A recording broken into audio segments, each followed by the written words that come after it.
आप देख रहे हैं BA न्यूज़, खबर हमारी फैसला आपका। इस वक्त की बड़ी खबर यूपी की राजधानी लखनऊ से है, जहां धरनास्थल इको गार्डन में पिछले 69 दिनों से स्मारक समिति के कर्मचारियों का धरना जारी है। 2 महीने से अधिक समय बीत जाने के बाद भी कर्मचारियों की 12 मांगों में एक भी मांग पूरी न होने से इन कर्मचारियों का धरना एक बड़े आंदोलन की तरफ रुख कर रहा है। अब सीएम के विशेष कार्याधिकारी से 2 दौर की वार्ता के बाद भी स्मारक समिति के कर्मचारियों को कोई राहत नहीं मिली। स्मारक समिति के कर्मचारियों द्वारा अपनी 12 सूत्रीय मांगों को लेकर सोमवार को एक बड़ा प्रदर्शन किए जाने की सुबुकाहट सामने आ रही है। यदि ऐसा हुआ तो इको गार्डन में पुलिस अभ्यर्थियों के प्रदर्शन के बाद स्मारक समिति कर्मचारियों का एक बड़ा प्रदर्शन देखने को मिलेगा। कर्मचारियों की माने तो मुख्यमंत्री कार्यालय में 2 दौर की वार्ता होने के बावजूद 69 दिनों के भीतर न तो कर्मचारियों के काटे गए वेतन को रिलीज किया गया और न ही कर्मचारियों का निलंबन वापस लिया गया। वहीं कर्मचारियों के 12 सूत्री मांगों को पूरा किए जाने की बात तो दूर है। बनावट की उसूलों से खुशबू आ नहीं सकता इन कागज के फूलों। बस बाबा कृपा खाली कर दीजिए, तो ही बाबा को जानते हैं, आपको एक ऊपर वाला को श्रद्धा सबूरी। भारत माता की जय, भारत माता की जय, भारत माता की। 69 दिन हो गए, लग रहा है धैर्य जवाब दे रहा है। दरअसल में धैर्य तो थोड़ा रखना पड़ेगा अभी और, लेकिन कर्मचारी हमारे ज़्यादा हतोत्साहित होने लगे हैं कि अब बैठे बैठे यहाँ शांतिपूर्वक अब कार्य नहीं चलेगा और हम जाना चाहते हैं। लेकिन हम लोग फ़िलहाल रोके हुए हैं, क्योंकि लोगों को हम समझा रखे हैं कर्मचारियों को कि बाबा जी भी राम के भक्त हैं, हम भी राम के भक्त हैं, और हमारी समझ से ना राम जी झूठ बोलते थे ना तो बाबा जी झूठ बोल रहे होंगे। तो इसलिए जो भी हमसे वादे किए गए हैं, वादे के मुताबिक सोमवार मंगल तक हम लोगों के आदेश भिजवा दें, अपने वादे को अमली जामा पहनाएं, यही उम्मीदें हमारी लगी हुई हैं। आप लोग 69 दिनों से ड्यूटी भी कर रहे हैं, धरना पर भी बैठे हैं, आखिर कैसे मैनेज कर रहे हैं? दरअसल में हम लोगों के यहाँ ड्यूटियाँ शिफ्टों में चलती हैं। सुबह 6 बजे से 2 बजे तक, 2 बजे से रात 10 बजे तक, रात 10 बजे से सुबह 6 बजे तक, और एक चलती है जनरल शिफ्ट 9 बजे से 5 बजे तक। तो इन सारी शिफ्टों का कर्मचारी हमारे पास है। तो कोई 24 घंटे कोई ड्यूटियाँ होती नहीं है, ड्यूटियाँ टाइम से होती हैं। कर्मचारी अपनी ड्यूटी को बखूबी अंजाम देता है, उसके बाद टाइम मिलने पर आ जाता है धरने में। किंतु आपके अधिकारी समझ रहे हैं आप लोग ड्यूटी छोड़ के धरना दे रहे हैं, तभी तो वेतन काट लिया जा रहा है। अब दरअसल जिसको झूठे बोलना हो उसका तो भगवान मालिक है। तो वो जब जिसको हमारा सिर्फ नुकसान ही दिखाई देता हो, क्योंकि ये सब आज तक भ्रष्टाचार ही किए हैं, आज तक केवल हम लोगों को लूटे ही हैं, शोषण भी किए हैं। क्योंकि जब से धरना प्रदर्शन चल रहा है, बीच में आपको शायद ये चीज़ की जानकारी होगी कि हमारी जो पंचिंग मशीनें थीं वो उतार ली गई हैं।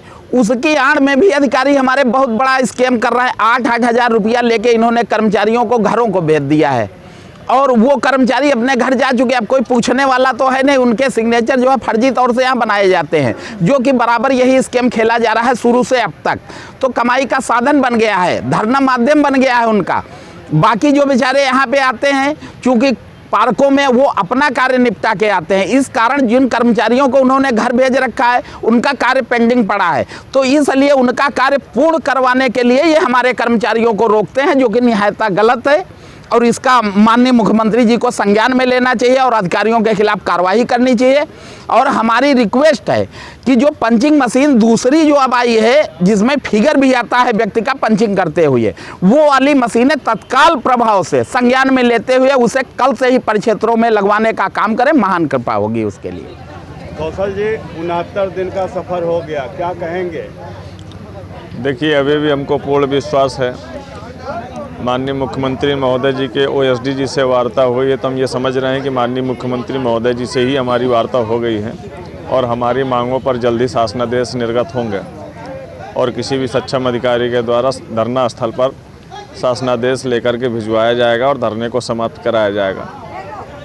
और देख रहे हैं 1-2 दिन 3 दिन और देख रहे हैं, हमने ऐलान कर दिया है अगली रणनीति अगर हमारे शासनादेश नहीं निर्गत होते हैं तो फिर हम किसी भी दिन और कोई भी निर्णय ले सकते हैं, जिसकी जानकारी समय रहते हुए दी जाएगी। जब आप मुख्यमंत्री योगी आदित्यनाथ पर भरोसा कर रहे हैं, कल ऐसा क्या हुआ, कौन सी बात हुई कि यहाँ से कूच कर दिए थे आप लोग? देखिए, 4 दिन का समय पिछली बार भी दिया था जब प्रथम वार्ता हुई थी हमारी, और द्वितीय वार्ता में भी 4-5 दिन का समय दिया था। तो कल का जो समय था वो चौथा दिन था और शाम हो रही थी। तो ऐसा हमको प्रतीत हो रहा है कि पिछली बार की अपेक्षा इस बार भी हमें लग रहा है कि 4 दिन ये हमारे पूरे ऐसे व्यर्थ ही जा रहे हैं। कुछ समझ में नहीं आ रहा कि हमारे शासनादेश हुए कि नहीं हुए।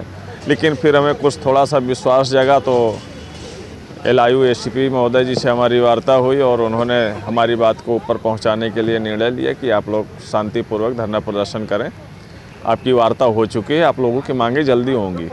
पहली बार भी पुलिस प्रशासन द्वारा LIU के ACP द्वारा वार्ता कराई गई थी जी। 4 दिन बीत गए, 4 दिन का समय मांगा, दोबारा उन्हीं के ही द्वारा वार्ता कराई गई। दोबारा तीसरी बार जब आप लोग निकलने लगे तो वही चेहरा सामने आया, आपको भरोसा दिया गया। तो क्या भरोसा? हाँ, तो 2 दिन देख रहे हैं हम, फिर तीसरी बार भरोसा नहीं करेंगे ना। फिर तो हम माननीय मुख्यमंत्री महोदय जी की आवाज़ के निकलने की तैयारी बना रहे हैं ना। हम यहाँ से रोक लेंगे ना, जैसे रोक लिए नहीं तो यहाँ रोक लेंगे ना हमको। हम आएंगे ही नहीं धरना स्थल पर। जिस दिन हमको जाना होगा हम सीधे माननीय मुख्यमंत्री आवास जाएंगे। अगर यहाँ से नहीं जाने दे रहे हैं तो फिर डायरेक्ट वहीं जाएंगे। हमारी मांगों को शासनादेश निर्गत किए जाए।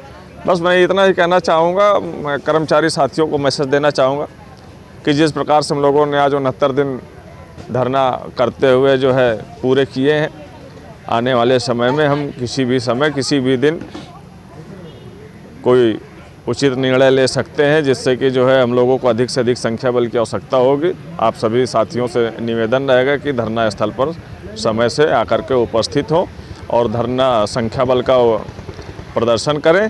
हम उचित निर्णय लेने में सक्षम हो सकें। क्या नाम है भैया आपका? दिनेश कुमार प्रजापति। आप भी यही कर्मचारी हैं? हाँ, यहीं पे है स्मारक में, लेकिन लोहिया में ड्यूटी है। क्या कहना चाहेंगे? 69 दिन से आप लोग अपनी मांग रहे हैं, सरकार सुन नहीं रही है। देख लीजिए, 12 साल बीत गया। यहाँ कितना दिन हो गया देख रहे हैं आप, तो रोजे आते हैं। देखिए आज एक कम केवल 70 दिन हो गया। 2 बजे से ड्यूटी है, कंटिन्यू आता हूँ। पीड़ा है? पीड़ा यही है, दिन भर काम करो जाके वहाँ, 8 घंटा ड्यूटी करो, तनख्वाह देख ही रहे हैं आपको कुलमल में है। तनख्वाह आपको कट गया? तनख्वाह अब कट जाए न कटे, लेकिन आना तो पड़ेगा हमको कष्ट है ना। हमारा बच्चा 10 साल का हो गया है, और 10 साल का 10 में पढ़ रहा है, पेपर देने जा रहा है। कहाँ से हम खर्चा चलाएं? सैलरी एक तो वही है, मांग के लिए उतरो तो झगड़ा करो, अधिकारी से करो, कर्मचारी से करो। यहाँ तक रोज आना पड़ता है। फिर अभी जाएंगे तो 2 ठेला फेंक के आए हैं, अभी जाएंगे तो झाड़ू लगाएंगे। 2 बजे से ड्यूटी है, यहाँ आओ तो अधिकारी घुस जाते हैं, सैलरी काट देंगे, धमकाते हैं। हम कल काट दो, सैलरी का काटो, हमारी काट दो, नहीं तो पैसा दे दो, हम लड़का को पढ़ा दो बढ़िया से। जो हमारे मांगे हैं उसको देते दे। देखिए दोस्तों, सब लोग आइए, बड़ी अनमोल है, बड़ी अनमोल है मेरे दोस्त। ये प्यार के रिश्ते, इसको बेकार मत समझ। ज़रूरत है तो तुम मेरा सैलरी ले, लेकिन आपस में विवाद मत कर। मिट गए मेरे दोस्त, सुन लो, मिट गए मेरे दोस्त औरों को मिटाने वाले। लाश खुद नहीं रोती, रोते हैं जलाने वाले। हम भी इंसान हैं मेरे दोस्त। सुबह 6 बजे जागते हैं, 5 बजे जाग कर सुबह पूरा लोहिया में घूमते हैं। इसके बाद कब हम खाना बनाते हैं, कब आते हैं, कब ड्यूटी करते हैं, लेकिन डेली आते हैं। आप लोग अपनी हमारी पीड़ा को समझिए और आने का कष्ट कीजिए। देखिए, मिलने से हर चीज़ मिलता है। शिकवा हमें मंजूर नहीं, ना कोई बहाना होगा। हमारी खुशियों की कसम, आपकी खुशियों की कसम, धरने में आना होगा। फिलहाल सालाना अंदाज में मुख्यमंत्री योगी आदित्यनाथ से अपनी मांग को लेकर कुछ कहिए। अब क्या कहें, बाबा को, हम बाबा को जानते हैं। एक ऊपर बाबा हमारे यहाँ श्रद्धा सबूरी साईं बाबा, और ये बाबा जय श्री राम, जय साईं राम। बस यही हम कहना चाहते हैं बाबा से कि हमारी पीड़ा को देखिए। हमारे बच्चे बड़े हो गए हैं। जिस समय हमारे घर पे, अब बताइए, दूध 30 रुपया किलो मिल रहा है हमारे यहाँ 70 रुपया किलो है। कैसे हमारे बच्चे जिएंगे? हाई स्कूल का पेपर है, पूर्वांचल की हालत देख रहे हैं। गाजीपुर जिला हमारा घर है। बताइए, 5 बच्चे हैं हमारे, माता पिता जी को लेकर 5, 3 बच्चे, 2 माता पिता, 1 हम। अब कैसे खर्चा चलेगा? पिताजी तो किसी तरह हर और जोत के पढ़ा दिए 5 तक, हमको 8 तक के उतर पड़े। बच्चा हमारा कर हाई स्कूल तक पढ़ेंगे, BA हम कैसे कराएंगे? बताइए, परीक्षा चल रही है, पैसा नहीं हमारे पास। किसी से लेकर तो धरना में आ रहे हैं, जा रहे हैं। चावल नहीं है, आटा नहीं है, खाने के लिए कभी स्टेशन पर सो जाओ। अब 2 बजे की ड्यूटी है तो क्या करेंगे हम? कैसे जिएंगे? 2 बजे का ड्यूटी 8 घंटा, 10 बजे रात तक वहाँ रहना पड़ता है। 10 बजे आदमी जाएगा तो खाना कब बनाएगा, कब क्या करेगा। यही है बाबा से निवेदन कि हमारी प्रार्थना को स्वीकार करें। जय श्री राम, जय भारत।